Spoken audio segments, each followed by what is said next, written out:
Bien, continuamos en el taller de UNTEF. Hoy, martes 9 de junio, seguimos con la parte estratégica y hoy vamos a hablar sobre el centro fijo. Vamos a poner una posición del centro fijo. Generalmente se dice cuando hay un peón en D4 y otro en D5 y se juega ese tipo de posición. Y hay muchos recursos, ¿no? Hay muchas columnas laterales, como por ejemplo la C y la E, que van a estar abiertas y van a ser para jugar. Y hoy vamos a ver dos ejemplos. La clase que viene, que es la del viernes, no se la pierdan porque es un partidón de ajedrez clásico. Hoy vamos por un ejemplo que se jugó en el 80 en Buenos Aires. Yo no estaría tan errado. Le podés preguntar ahí a tu padre, Alejandro Siri, si ese torneo no fue el torneo que se jugó ahí en Polvorines, el torneo Miguel Naidre o algo así se llamaba. Que hubo momentos un torneo que se jugó ahí, que vinieron en ese momento los mejores jugadores del mundo. Como era, esta partida es entre Brown y Timan, que en ese momento eran los 10 primeros del mundo. Así que dejo la tarea para ver un poco la historia ahí de qué pasó.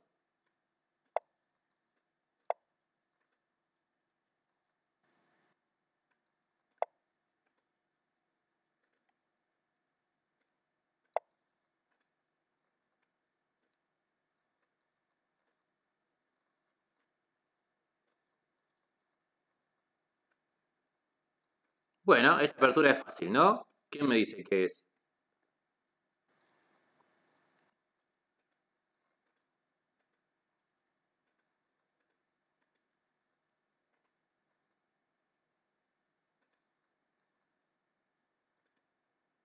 Muy bien, una Grunfeld. Perfecto, facilísimo. Entonces él juega esta variante, alfil G7, y él juega alfil G5, una de las tantas variantes que hay. Hay muchos esquemas también anti-Grunfeld en este tipo de apertura, como hay muchos anti-India del Rey y anti-Siciliana. Generalmente cuando hay una apertura, una defensa, perdón, no es apertura, es defensa, porque la hace el negro. Generalmente cuando es una defensa que es bastante interesante, el blanco tiene siempre distintas alternativas para no entrar en la línea principal. En este caso se amenaza el caballo de F6 y tomar en D5. Existe acá un gambito, en la partida se jugó caballo 4, pero existe un gambito que es jugar en roque, alfil por F6, alfil por F6, caballo por D5, alfil G7. Vamos a ponerlo así, así se ve mejor. Y la idea es mantener la fuerza del alfil en la diagonal y hacer C5 y abrir juego para el alfil a cambio de un peón. Hay que ver cómo sigue, que es interesante, se usa mucho en partidas rápidas. Pero el alfil G5 jugó caballo 4, que era unas variantes normales. Entonces él tomó C por D. Y acá se puede tomar tanto caballo por C3, B por C3, dama por D5, una de las variantes. O bien, la que hizo él es que tomar C por D y él jugó caballo por G5 y ahora simplemente con E6 se ataca al peón y se ataca al caballo, un ataque doble. Entonces acá creo que hay una alternativa hoy día que se puede jugar, es jugar F4 también. Él se vino, caballo F3 y E por D. Y acá B4, interesante, para que el negro no tenga rápido acceso a C5. Se puede jugar también una línea con E3. Si yo, por ejemplo, jugase algo como G3, que no es tan común, el negro podría pensar en C5 para valorizar su alfil y abrir rápidamente juego sobre el centro. Acá el concepto estratégico de esta línea, esta es la línea principal, ahí está, sería el siguiente. Yo acá no tengo el alfil de casillas oscuras, el blanco no tiene el alfil de casillas oscuras, entonces tendría que poner los peones en casillas blancas, en casillas oscuras, perdón, y en 3, como hizo el B4 él para controlar la casilla C5, y así poder luchar contra este alfil de G7. Si yo logro después cambiar uno de los alfiles, entonces ya no está la pareja de alfiles, y yo lo que quiero hacer, si el negro llega a hacer C6, es hacer una minoría de peones en el flanco dama. Hay una partida muy buena de ese tema con esta apertura que es Pano Escarela, que no me acuerdo en qué año fue, pero debe ser de los 90, en donde gana con muy buena técnica Pano una partida de esto. Bien, el B4 es interesante porque si vos haces A5, Yo podría empezar en jugar A3 o mismo en B5, y si vos jugás C5, como, y a caballo resulta que tenemos la formación que es 2 contra 1 en el flanco, pero yo tengo un torre B1 y tu peón va a estar roto. Yo cuando en un ataque de minoría logré hacer el B por el C, el blanco tendría una ventajita, porque el negro queda limitado en su accionar ahí y siempre queda las debilidades del peón B7 retrasado y el peón D5 aislado. Entonces, ese es un juego estratégico que hay que tener en cuenta. Por eso el B4 ahí es muy interesante, como bien acota Río.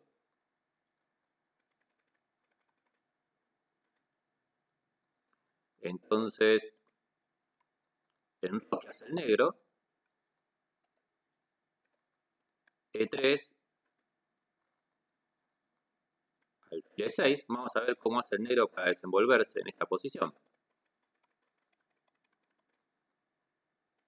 Torre C1, caballo D7. Fíjense que va sacando las piezas, el alfil D6 parece que no hace nada, pero vamos a ver si tiene algún objetivo. Alfil D3 y C6.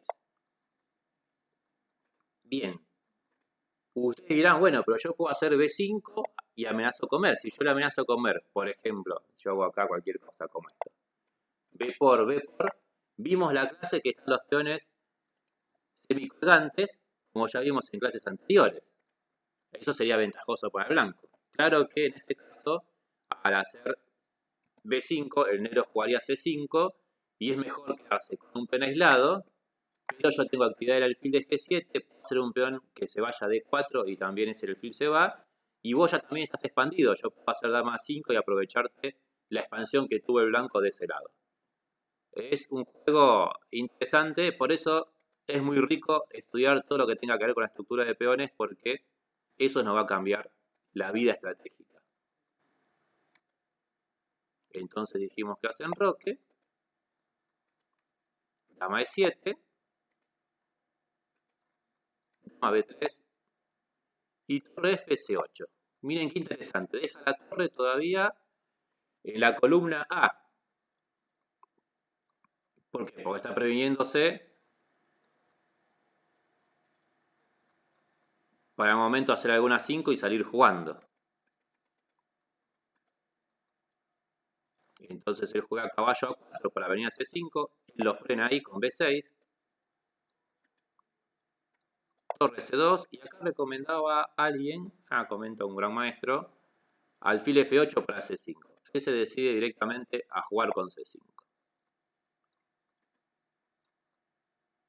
Entonces toma B por C, B por C. Y ahora estamos de vuelta. Si B por C, yo podría tomar caballo por C5. Y tenemos esta posición que es interesante, es un peón aislado, pero el alfil de G7 está bastante fuerte ahí porque controla las casillas C3, B2, controla el D4 para un momento abrir. Y estaría compensado porque hay mayor dinámica de las piezas del negro. Fíjense que el blanco todavía no tiene alguna acción concreta. No puedo meter el caballo en D4, que sería el punto fundamental que a veces usa el blanco para bloquear y tener con el caballo gran poder de acción. ¿Están entendiendo algo o no? Porque los veo muy callados. No sé si yo me fui, se cayó la conexión, se fueron a ver una película. Yo me fui un poco y me perdí al principio, pero ya estoy aquí. No importa, después ya cuando esté grabado ya la vas a ver. Bien. Entonces dama A3 y alfil F8.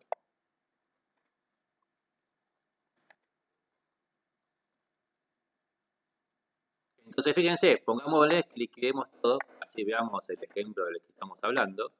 Es una posición que posiblemente se dé después.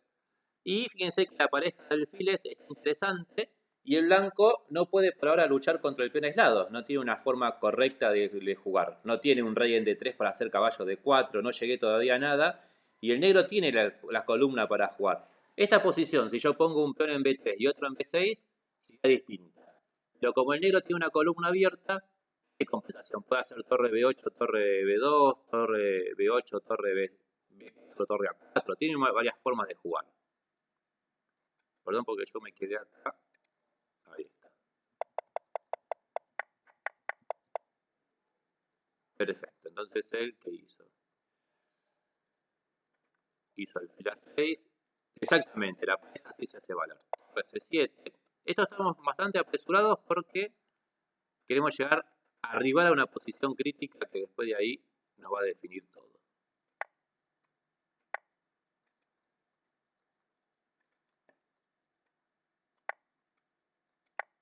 La idea del alfil A6, como se verá, es interesante. Limita la acción del torre C8. No puedo hacer torre C8. Y ahora podríamos decir que blanco tiene cierta preponderancia. No quiere decir en la columna, pero no quiere decir que tenga la columna, porque C7 y C8 están vedadas para él, igual que C5. Podría ir a C6, pero no haría nada.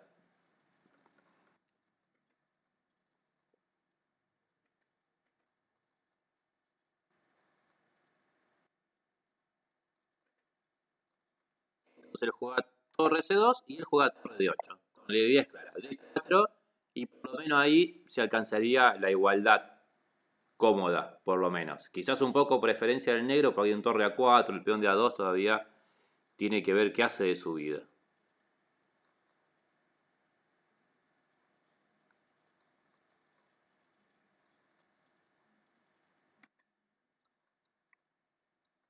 Yo siempre me olvido, antes que me diga José Luis, que siempre me hace acordar de esto, le voy a poner el principal. Bueno, y acá viene la pregunta, ¿qué hay que hacer? Y la pregunta es, bien, acá es difícil tirar los peones del flanco rey, Horacio, porque fíjate que vos te podés quedar en una posición muy expuesta contra los alfiles. Hay que traer el rey, sí, es cierto, eso habría que hacer. Él jugó caballo de 4, que parece muy lógica acá. Y ustedes me van a decir qué les parece esa jugada y qué continuación ven para el negro. Analicen que yo... Ahí está, hizo la de Boren. Yo voy a buscar algo y mientras ustedes analizan, ya vuelvo en un minuto.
Bueno, yo ya volví, así que les voy a ver los comentarios que me dijeron.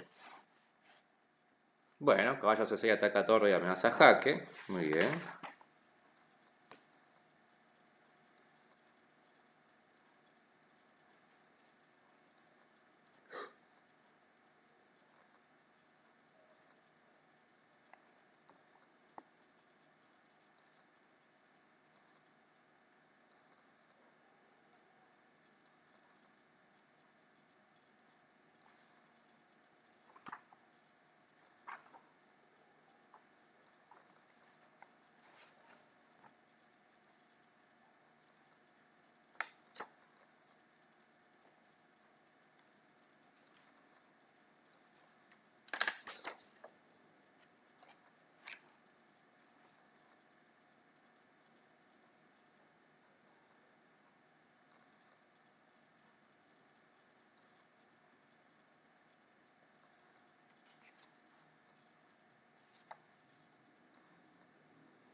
Bien, entonces aquí tenemos...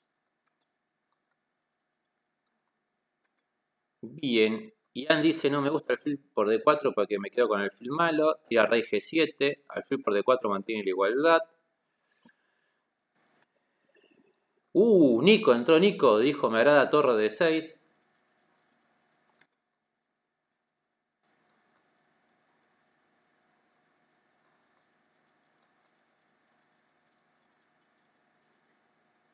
Alfil por, peón por, rey G7, tira Luciano. Alfil por, seguido de torre B8. ¿Y a dónde voy con ese torre B8, Darío? Contame un poco más.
A molestar un rato, me gusta el análisis, así.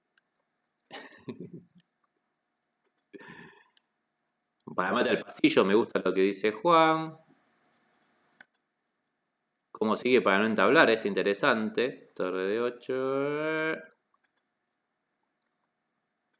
Bueno, bien. Entonces llega este momento.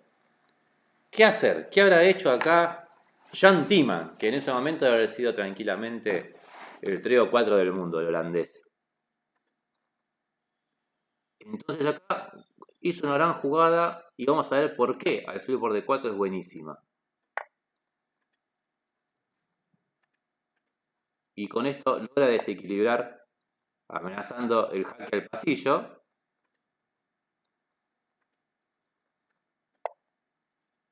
Y torre B4. Bueno, ahora vamos a ver cuál es el concepto de todo esto.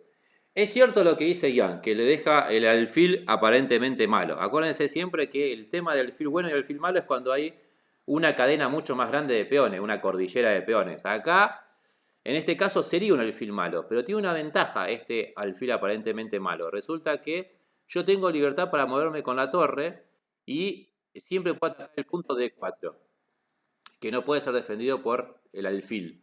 Mientras que el punto D5 está defendido por el alfil, que en este caso está medio malo, pero cuando el rey venga, puede aprovechar las casillas C4 y E4, las casillas que están alrededor, para usarlo como punto fuerte. Entonces, imaginemos, rey D6.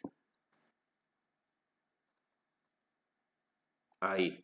Y después yo puedo jugar con este alfil y puedo meterlo en E4, o podría meterlo en C4 si hiciese falta. Entonces yo tendría un alfil sostenido en C4 o E4, pongámosle C4 mejor, y si vos me cambiás ese alfil yo te puedo tomar de peón y hago rey de 5. Entonces ya ahí tengo un peón pasado con un rey muy fuerte. Mientras que vos tenés que estar atado a defender de 2. Si tenés que jugar torre de 2, yo puedo venir con el rey tranquilamente y puedo incluso buscar algún plan de rey a 5, rey a 3 o algún tema así.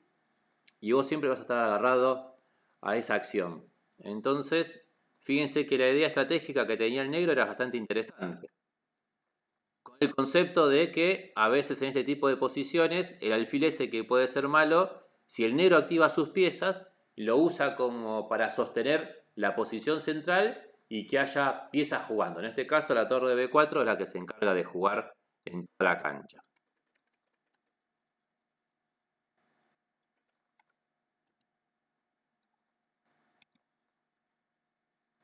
El blanco puede cambiar los alfiles, ¿qué es lo que hizo? Muy bien ahí, está jugando como Walter Brown, lo cual no es malo porque en ese momento tenía 25-40, así que con la inflación de ciento y pico de elo debe ser un 2-6-80 tranquilamente. Una variante interesante, él jugó alfil C8, de aquí dice Horacio. Pero una variante interesante puede ser torre C7.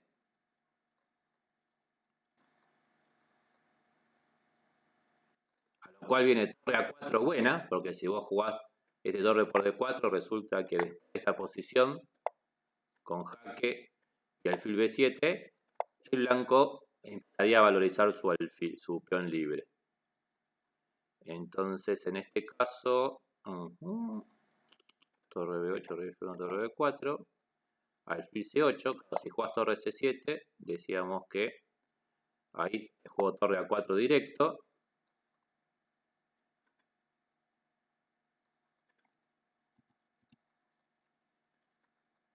Torre por. Ahora estás medio atado ahí con tu rey. Con tu clavada de alfil, digo. Alfil. Y torre de 2. Y fíjense, ahora este alfil se encuentra limitado. ¿Por qué? Porque este alfil de D5 sostenido por el D6 le está cerrando el paso.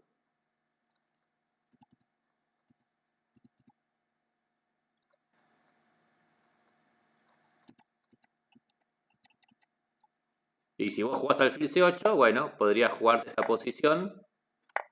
Torre B4 y ahí me como el peón y es un peón de más. Es cierto que es un final, pero bueno, un final con peón de más es mejor a un final con peón de menos. O igual. Entonces, claro, sí, jugó alfil C8, pues estamos analizando esta posición con los alfiles para que vean la diferencia entre los dos alfiles. El alfil de 6 quedó limitado, el de A6 quedó limitado, y el de alfil de E6, cuando puede, sale a la cancha y tiene mejores opciones. Entonces él, en vez de jugar, bueno, ahí se me fue la mano, acá, veníamos por acá, a torre B4 jugó alfil C8, exactamente. Ya vamos a pasar a otro tipo de estructura. La idea es interesante, porque si yo como en D4, torre por D4, ¿qué pasa? Es fácil esto.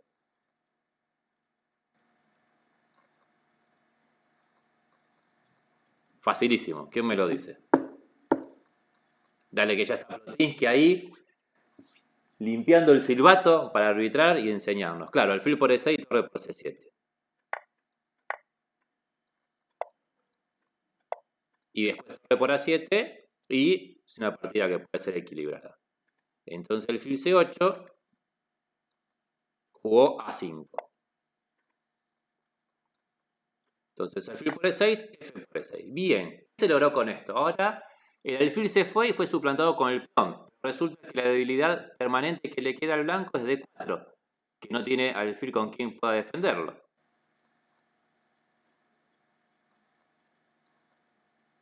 Ahora posiblemente, sí, había que jugar, exactamente, había que jugar torre jaque, pero él jugó torre D2.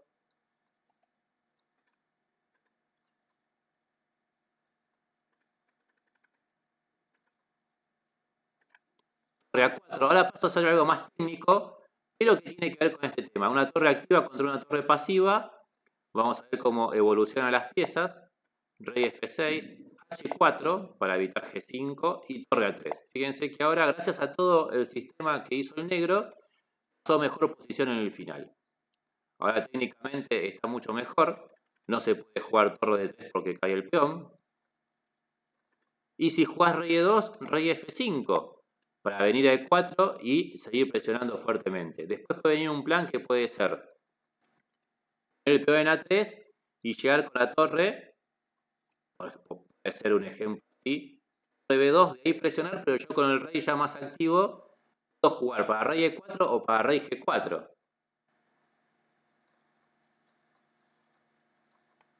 La regla general diría que si vos tenés un peón aislado es mejor tener el alfil del color contrario al peón. Es decir, si tenés un peón aislado en casilla blanca, como en D5, te conviene tener el alfil de casillas negras. Es decir, no por lo general el mismo alfil.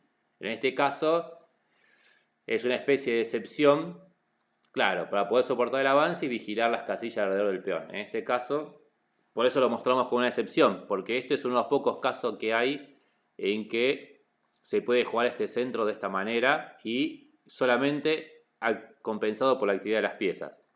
Acá fue al revés, porque en la próxima partida que le van a mostrar van a ver cómo se aprovecha las columnas laterales y el juego basado también en a veces amenaza al peón, pero aprovechando para entrar en otros lados. Entonces, torre A3, él jugó rey F4, torre 3 jaque, rey F4 para evitar la entrada del rey. Entonces, H6.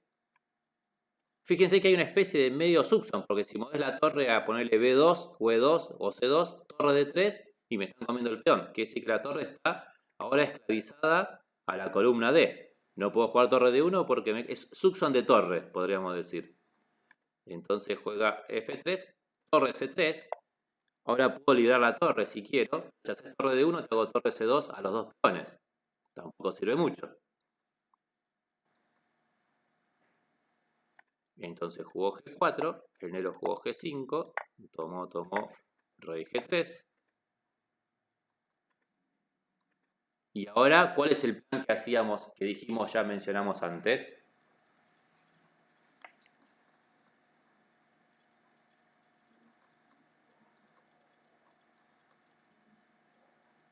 Chon, chon, chon, chon. A3, muy bien, Lucio.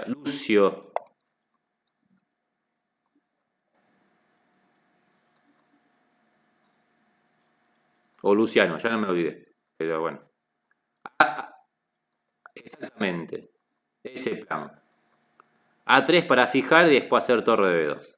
Entonces, A4. Lucio, está bien. Torre B2, A3.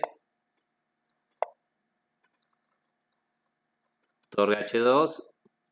Y ahora, torre D3. Una jugada misteriosa, pero no tan misteriosa. Defiende al peón E. Él está esperando que saques la torre para jugar torre D2 y comerme el peón A. Entonces, si haces rey F2, te hago torre D3. Y acá te ataco al peón y amenazo torre D2 jaque. Entonces, torre D3, sobredefiendo el peón.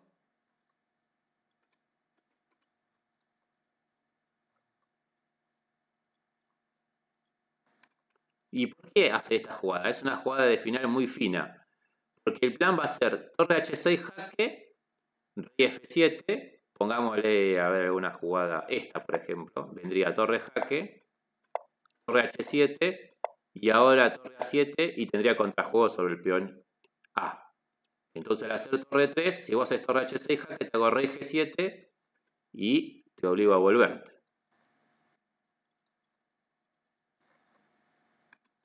Cosa que si haces rey F2, dijimos antes, torre D3, y ante la misma variante, perdón, esta no, ante la misma variante de jaque, resulta que acá yo tengo un truque early, que es jugar torre jaque y me como el peón de A2. Y sigo con la ventaja del final. Entonces rey F2 no jugó torre 3, perdón. Entonces jugó torre de 2, pero ahora yo ya tengo una debilidad acá, buenísima, ¿no? Pero viste que es interesante, ¿pero por qué? Porque siempre hay que tener en cuenta la estructura de peones. Fíjense que el peón de D4 es como el peón de G5, está ahí aislado y a veces es más fácil atacarlo, pero claro, es mucho más difícil llegar a G5 que a D4. Exactamente. Entonces ahora que yo tengo la actividad de las piezas, el blanco tengo una torre, perdón, lo que dijimos antes, el pieza por pieza. Mi torre de 3 es muy superior, vale más de 5 y la torre de blanca se devaluó un poco, está a 4,70. El rey del blanco está bastante pasivo y el rey del negro vale más. Y sobre todo una cosa importante, la ruptura. El blanco no puede hacer ruptura y el negro sí. Entonces ahora aprovecho y hago que el rey se valorice más y juego E5. Amenazo de 4, que no es poca cosa. Entonces cuando comes, rey por. Y ahora yo tengo, ya vos tenés la debilidad en A2 y hay un peón en D5 que se puede valorizar mucho más. Entonces él busca torre H2 para buscar entrar por atrás, por otro lado. D4. Fíjense que si ahora haces torre H5, simplemente seguimos adelante. Y cuando comes rey D4, pero el peón ya está muy avanzado. Vamos a notar que el torre H5 sería como el mismo tratamiento que se hace al peón D que dijimos antes. Es decir, se lo ataca y obliga a las piezas a defenderse, pero claro, está compensado porque el peón D vale mucho más que el peón de G5. Entonces en este caso no sirve esa acción. Entonces R2 E5. No jugó torre H5. ¿Qué habrá jugado? Rey D5. Ahora fíjense que el rey se va a estar muy cómodo apoyando al peón D y también comiéndose el peón de A2. Rey C4.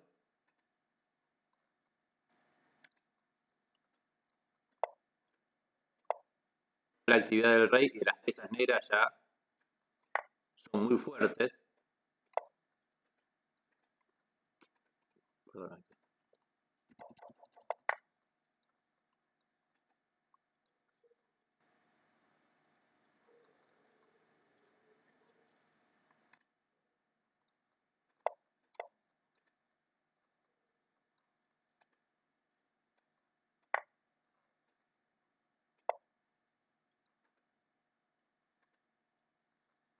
Ahí donde Paula, ¿en cuál de todos los momentos?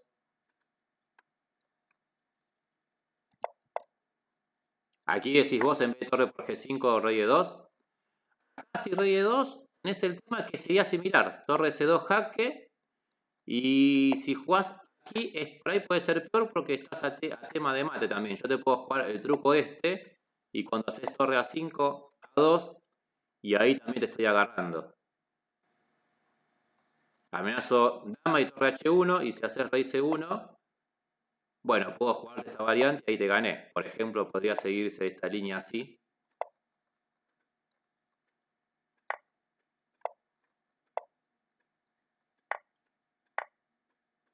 Y D2.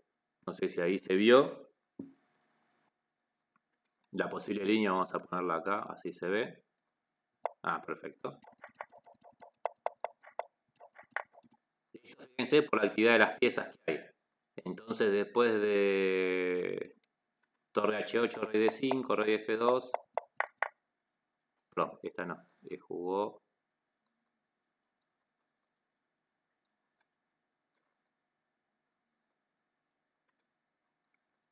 rey C4. Torre H5, torre C3. Ah, acá estamos en esta. Esta es la variante principal. Torre C2, rey E1, comió. Pero acá simplemente rey D3. Y ahí se ganó porque se amenaza rey E3. Y que amenaza mate. Y también amenazo torre E2 y A2. Es decir, tengo un sinfín de amenazas. Amenazo rey C2 y D. Rey E3 me sirve para también comerme el peón F. Y entonces aquí termino todo. El momento crítico entonces de esta posición, vayamos para atrás, era, para que ustedes no se olviden, esta posición, alfil B6 y entonces aquí es el momento crítico de la posición en donde con gran concepto Tiemann encuentra que la actividad de las piezas compensa el problema estructural que tenía con el peón de D5 y después de esta posición el negro se activa muy fuerte y bien, el blanco pasó ese final con el alfil C8 complejo, pero después la gran técnica de Tiemann ganó. No es un tema fácil el tema de los peones centro fijo, pero es un tema que con Ernesto elegimos para ver un poco los pros y los contras. Esto sería donde la actividad de las piezas impera. Después vamos a ver otra parte más estratégica. Hay varias partidas más, pero la que le va a dar Ernesto el próximo viernes es muy buena. Así que espero que hayan disfrutado de la clase.